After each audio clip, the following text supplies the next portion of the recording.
নারী বিষয়ক সংস্কার কমিশন নিয়ে অনেক কথা হচ্ছে। একটু জানতে চাই যে জামাত এই কমিশনের রিপোর্টটি বাতিল করতে বলেছে। ঠিক কেন ডক্টর আব্দুল মান্নান আপনারা এটা বাতিল করতে বলছেন? কারণ আপনারা তো অন্যান্য কমিশন যে রিপোর্টগুলো দিয়েছে সেগুলো নিয়ে অনেক আপত্তি আছে, কিন্তু সেগুলো নিয়ে আলোচনা হচ্ছে। আলোচনা না করে স্ট্রেট বাতিল করতে হবে কেন? জি, আপনাকে ধন্যবাদ। আমি এই আলোচনা আসার আগে আগের আলোচনার দু একটা কথা একটু কয়েক সেকেন্ড বলতে চাই। এক নম্বর হচ্ছে, যতগুলো গণহত্যা হয়েছে, সেনা হত্যা হয়েছে বিডিআর পিলখানায়, সাইদি সাহেবের রায়ের পরে প্রায় ১.৫ শতাধিক মানুষের বেশি হত্যা করা হয়েছে, এটাও গণহত্যা। মির্জা ফখরুল ইসলাম আলমগীর এই হত্যাকাণ্ডকে প্যালেস্টাইনের হত্যাকাণ্ডের সাথে তুলনা করেছিলেন। জুলাই আগস্টের হত্যাকাণ্ড কমিশন হয়েছে, গুম খুন আয়নাঘরের জন্য কমিশন হওয়া দরকার। তার মানে এরকম এই হেফাজতের এটাকেও একটা কমিশন করে এটাকে বিচারের আওতায় নিয়ে আসার কমিটমেন্ট থাকা দরকার। শুধু অন্তর্বর্তীকালীন সরকার না, যারা আমরা এখন রাজনীতি করছি আমাদেরও কমিটমেন্ট থাকা দরকার। তাহলে এটা কি হবে, বর্তমান সরকারের জন্য সহজ হবে। আর একটা জিনিস ম্যাডামও বলেছেন যে বিএনপি সবচেয়ে ক্ষতিগ্রস্ত দল, জামাতও অনেকভাবে ক্ষতিগ্রস্ত। জামাতের টপ লিডারদেরকে ফাঁসি দিয়ে দেওয়া হয়েছে। আপনারা তো আপনাদের নেতৃবৃন্দকে এখন বেঁচে থাকতে দেখছেন। এই যে আমরা তো তাদের সাথে কথা বলতে পারছি, কিন্তু আমাদের নেতৃবৃন্দের সাথে দাফনেও যেতে পারি নাই। মানে বিচারিক হত্যাকাণ্ড হয়েছে। তো যাই হোক, এদেশে তো অনেক প্রশ্ন না করেই পারছে না। অনেকে বলে যে জামাতের যে নেতাদের যেভাবে ফাঁসি দেওয়া হয়েছে, যারা আসলে বিনা বিচারে কারাগারে ছিল, তাদের জন্য আপনাদের যে পরিমাণ লড়াই করা দরকার ছিল সেটা আপনারা করেননি। এরকম জামাত নেতাদের পরিবার সদস্য কিন্তু এই ধরনের কথা সম্পূর্ণ বলে। রং। আমরা সেই সময়, আপনারা জানেন, সারা বাংলাদেশে জামাত যে পরিমাণ, এবং খালি জামাত না, জামাতের সাথে সাধারণ মানুষরা নেমে যে পরিমাণ প্রতিবাদ করেছে, হরতাল করেছে, অবরোধ করেছে, এবং একজন সাইদি হুজুরের রায়ের পরে ১.৫ শতাধিক বেশি মানুষ হত্যা হয়েছে। তাহলে এটাকে কেন আমরা প্রতিবাদ হিসেবে দেখছি না?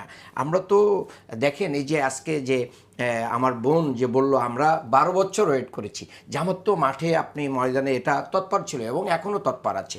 ওই পয়েন্টে আমি পড়েছি কেন আজকে একটা আমলিগ পেরেছে হচ্ছে পার্শ্ববর্তী একটা রাষ্ট্রের সরাসরি এবং মানে এটা নির্লজ্জ হস্তক্ষেপের কারণে এগুলো করতে পেরেছে।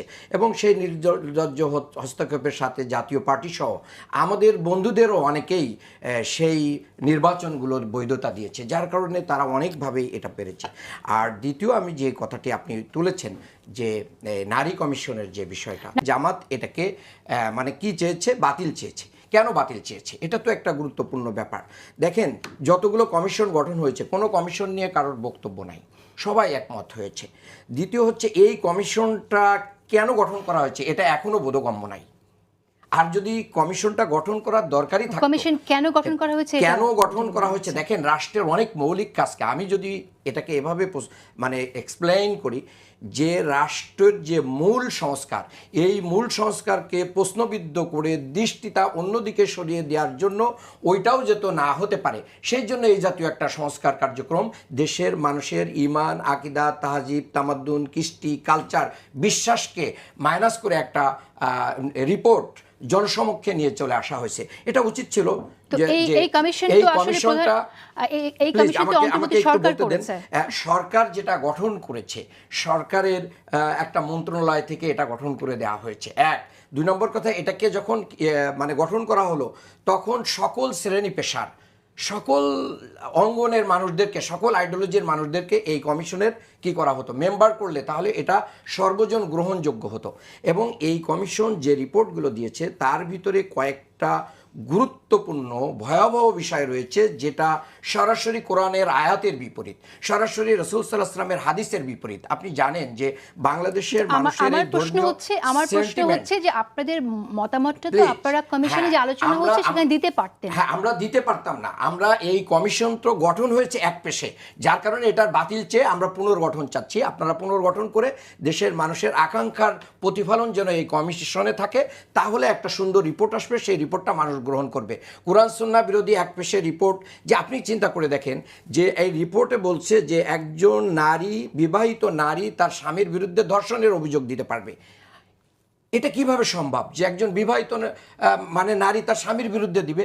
এই যে অভিযোগ, তারপরে একটা নারী, একটা শ্রমিকের মতো, প্লিজ, আমি এই পয়েন্টটা, আপনি কি কমিশনে গিয়ে বলতে পারতেন না? কমিশন যে এক পেশে হয়েছে, কি এক ঘরানার হয়েছে, এই কারণে কমিশনের প্রতি কারোর আস্থা নেই। কমিশন যদি মানে সর্বজন গ্রহণযোগ্য হতো তাহলে এই আস্থার জায়গাটা কি হতো না, তৈরি হতো না। আর এই কমিশনটা সর্বশেষ তৈরি করা হয়েছে এবং সকল রিপোর্ট যখন মানে জমা হয়েছে, রাজনৈতিক দলগুলো যখন মতামত দিচ্ছে, সেই মতামতের মাঝখানে এসে এটা রিপোর্ট প্রকাশ করা হয়েছে।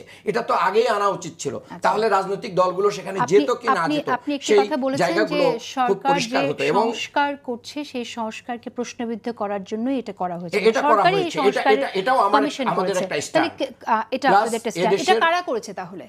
এটা যারা করেছে সরকারের ভিতর থেকে, সরকারকে বিতর্কিত করার জন্য সরকারের ভিতর থেকে অনেকেই করতে পারে।